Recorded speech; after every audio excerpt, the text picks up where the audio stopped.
So we had a suggestion to recap where we've been and what we're going for, just so everyone continues to be on the same page of the big picture. And I think most of you know this, you've heard me say it several times before, but we're part of a region that is the only one in the state without an economic development district. We've been missing out on money as a result. And so we're going after a designation from the EDA, as well as establishing the support organization that would help fulfill economic development priorities of the EDA, as well as the locals within the local jurisdictions. I apologize, my clicker is not behaving. Hold on one second.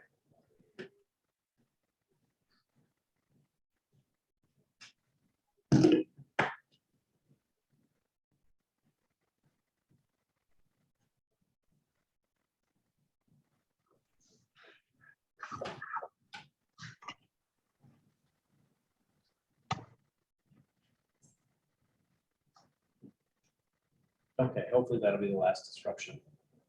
So as you all recall, we've been down this road for quite some time now already. We were in phase 1 at this time last year, talking to counties about whether or not they would support this. We had a lot of stakeholder conversations. And I think, as we'll see later in the meeting today, those are really starting to pay dividends. Now, the early legwork that we did. We've been through phase 2, which is the creation of the entity. We were seeking status of the entity and the region as an EDD from BDA. We're having success on that end, though we haven't gotten there quite yet. And we are now in we're moving toward phase 4 in our membership drive. So one positive update for this group is that the comprehensive economic development strategy that was developed over the summer was in fact approved or accepted by the EDA staff. We received notification on December 9th. I do know that the letter is dated November 4th. I don't know why there's that delay there, but we found out on December 9th. And so this is going to be useful for all the grant applications that may be going in to the EDA, so that they can point to a SEDS that's been adopted and recognized as a form document for the region. We have learned that, and I just want to give the board a heads up, we have to update the SEDS every 5 years, and the Denver region has put its 10 states on 5-year review cycles. And so every 5 years, they're only reviewing 2 states, and it's the same 2 states every 5 years. And Iowa and Montana, their review is this year. And so even though we just did one, we have to do another one this year. We think it's going to be, I mean, they know that we just adopted one. We won't need a whole lot to update it. So I don't anticipate it being a huge lift, but we will have to go through the steps of updating that. And then some of the major next steps that we're working on our timeline are preparing the application for the partnership program. This is the $70,000 annual grant that helps pay for staffing costs.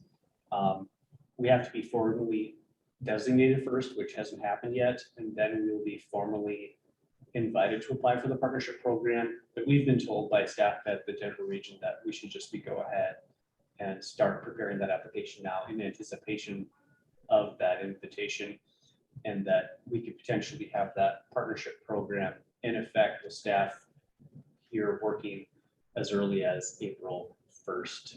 So that's what all the planning has been revolving around, is that April 1st assumed start time. And that's based on repeated conversations with the EDA. They for sure that's a pretty good date. I think that's it for this item. I'd be happy to take any questions.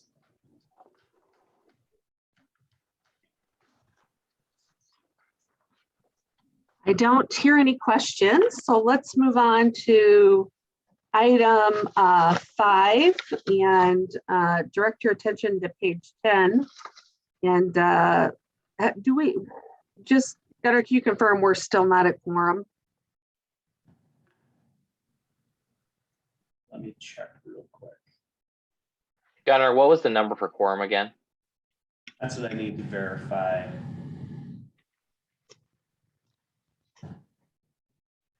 Meanwhile, the board should be looking at page 10 in your packet.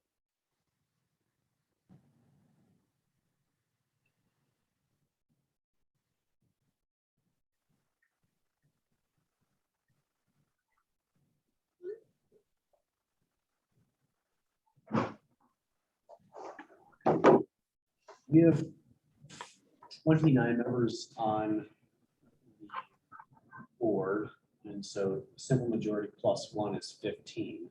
We have 15. Okay, excellent. So what I'd like to do, I know it's a little clunky, but let's go back up to item number 2 and take action on the agenda. You could indicate who's making the motion and the second. That would be helpful. Okay, Curtis Brown, motion to approve. this is Clyde Evans. I'll second. So we have a motion moved and seconded to approve the agenda. All of those in favor, say aye. Aye. Aye. Any against? Not hearing any against, assume that approval of the agenda. Let's move to item 3. We had in our packet minutes from our November 2nd meeting. I would consider a motion from somebody who's maybe had a chance to review those. And Brenda, I'll jump in and ask that we could use some confirmation on attendance for last month. So if we attempted to confirm several people, but if you can confirm one way or the other, if you were there or not for the last meeting, we'll make sure that the records are as accurate as they can be.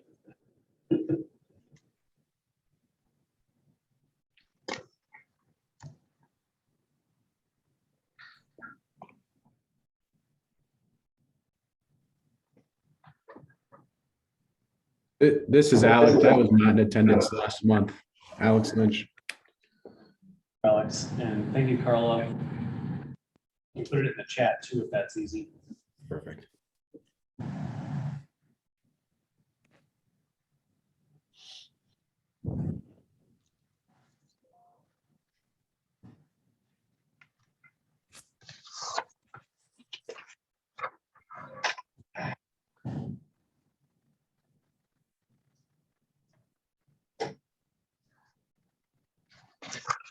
So Gunnar, would you like us to consider the minutes, even though we don't have attendance confirmed? I'd say yes. Not being an attorney, but do you have an opinion on that? I'll throw that out to the board. Is somebody willing to make a motion on the minutes subject to attendance clarification? This is Clyde Evans. I'll also move. Alex Lynch, I'll second. Okay, we have a motion and a second to approve the minutes from November 2nd, subject to some confirmation on attendance. All those on board in favor, say aye. Aye. Aye. Aye. Aye. Anyone against? Motion passes. So let's jump back to page 10, item number 5 on the agenda. So Gunnar, I'll turn it back over to you. Great. Thank you. We're very pleased with what we're able to report at this time to membership. To recap, the benefits that we've been speaking to our potential members about include grant writing administration, regional planning, namely the SEDS, membership support such as technical assistance, map making, local planning, option to contract with MIPA for local planning services, and then having members' local projects included on the list of regional priorities or project list in the SEDS. And as a reminder to you all, this is to the membership dollars help match the federal partnership program. That's $70,000 annual, that capacity as we talked about. And we're asking for 15 cents per capita annually for member jurisdictions. We've prorated that over a 15-month period, and the future board could potentially adjust that as they see fit. And what we did for the rollout is we published a membership page on the website that was a comprehensive, ground zero for all, a repository for all the information about joining. It included background services, benefits, funding and dues, a rate sheet, as well as a link to the bylaws so you can see it. And then we sent letters and emails to eligible jurisdictions, which include 89 cities and 7 counties. These were addressed to the mayor and chair of each or the chair of the board at the counties. And we've been responding to inquiries as they've been received. And we're also making additional outreach to jurisdictions as these needs are identified. I'm pleased to report that as of right now, we have at least 17 jurisdictions that 13 jurisdictions that we're aware of. I'll have them all on the screen there for you, so I won't read them out loud. But I think it's important to note that there are several out there that we think are probably doing this without talking to us. For example, we didn't know Milo and Prairie City were joining until we received checks at the office from them. And so that's a pretty good indication, and we would assume that there are others out there that are taking action and moving forward on this without having spoken to us. And in addition to that, we know that there are a handful of other jurisdictions that will potentially be and likely be taking action at future meetings where we've been invited to speak or they've just been publicized. Andrew's going to be with the city of Adel tonight talking to them. I know Boone is looking to do that here in a little bit. Thanks to Greg for all his legwork there. I know Jasper County is looking to take up action there. I don't know if Tanya has anything that she wants to add there. But the positive news from a board perspective is that we're very close to meeting our match goal. So far, with just the jurisdictions on the screen here, so far 76,000 has been committed toward the 87.5 that's needed for that first 15 months. Let me address the question in the chat from Curtis. Inquiries have been, a lot of it was just clarifying information. One of them was just want to make sure they understood the prorating system. Are they paying for 15 months? Understand that. Also understanding, when is the invoicing going to occur? Some of them just want to understand roles and responsibilities. I don't think most of the understanding has been pretty solid. We seem to think so. Andrew or Todd, is there anything you would want to add on those inquiries? No, I think that's a good summation of what we've gotten to date.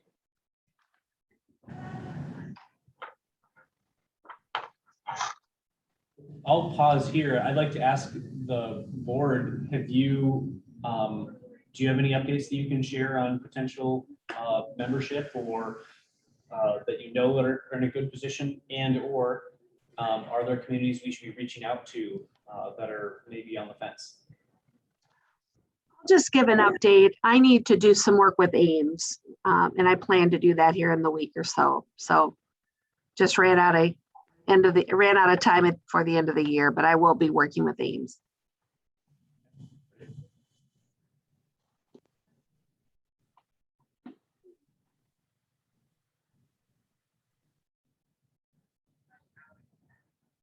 Yeah, and so I'll just jump in and offer that, we as the MPO staff are more than willing to come out and meet with any of your jurisdictions that, like Gunnar mentioned, might be on the fence. So please take advantage of us if you think it's beneficial, because we're really going to make ourselves available for the next month and a half, assuming we don't have conflicts of jurisdictions. But we've been able to go to the ones that have requested so far, but my guess is there are probably some out there that want us there, but maybe haven't asked us yet. So if you do know of that, please let us know.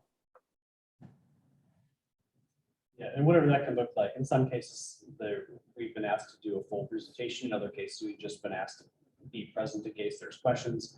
And in other cases, they've said, just stay home. This is going to be a quiet affair. There's no point in being there. So whatever you think works best in your jurisdictions is what we would want to do.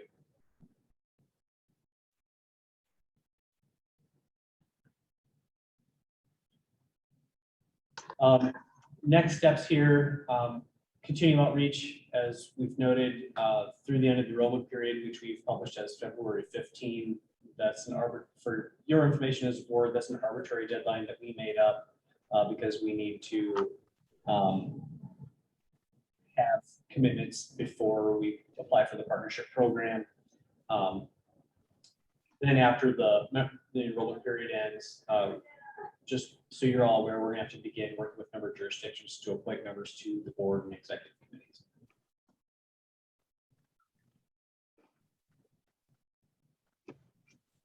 That's it on that item, but I'd be happy to answer any questions. Okay, I believe we're up to item number 6 on the agenda, staffing. So page 11 in your packet. I'll keep this brief. There's not a whole lot that I have to share today that you wouldn't have heard in November. But we've been working with EDA staff to understand what the framework is need to be to make sure that we're grant eligible with our staffing plan. And the basics are that MIPA will be hiring a senior planner, and that MIPA will also be contracting with the MPO for back office administrative support, planning services, as well as accounting, auditing, stuff of that nature.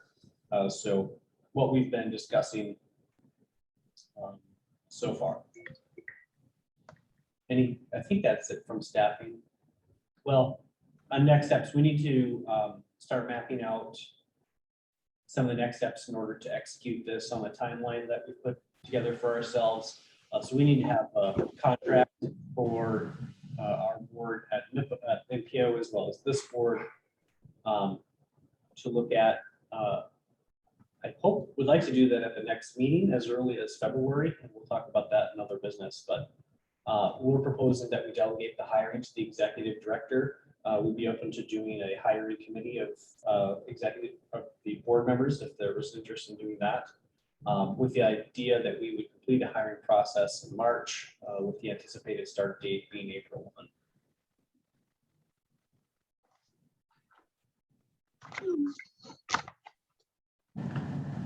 Any questions for the staff regarding where they're headed with staffing? It's kind of a quiet group today, Gunnar. Let's move on to item 7, a report on grant applications. Again, not a whole lot new here, but just wanted to touch on it. We have been working with a handful of jurisdictions on potential grant applications. Additionally, ISU and DMAC pursued grant applications. Sadly, we did learn that ISU did not get its one. Also, it's not reflected on the screen here, but we did offer a letter of support for United Way of Central Iowa. They're putting in an application for a jobs training program. So the work that has gone before us has continued to have value, namely the comprehensive economic development strategy that continues to be valuable to all these grant applications. Andrew, anything you want to add here, or anyone from the board want to speak about any individual grant applications?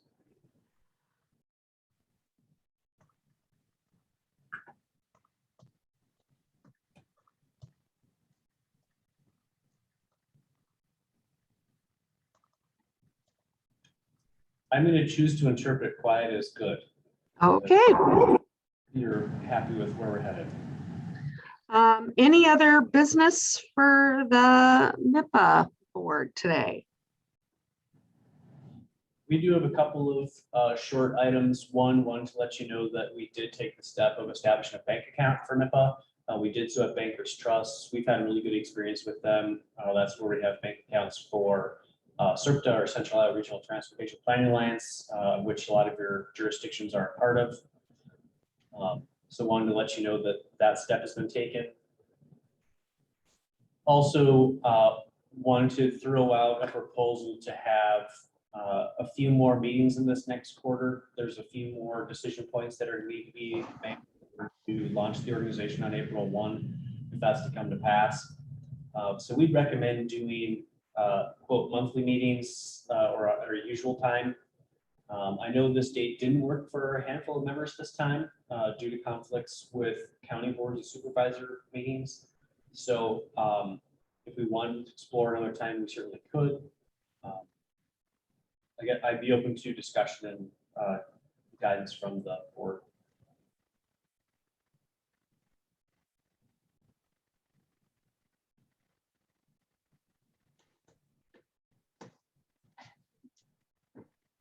Well, would you like me to propose that we continue to meet at the same time? It's been working okay. I would suggest, Gunnar, that we send out meeting invites for those 3 dates at this time. So that's it from staff. Unless there's any other business from board members.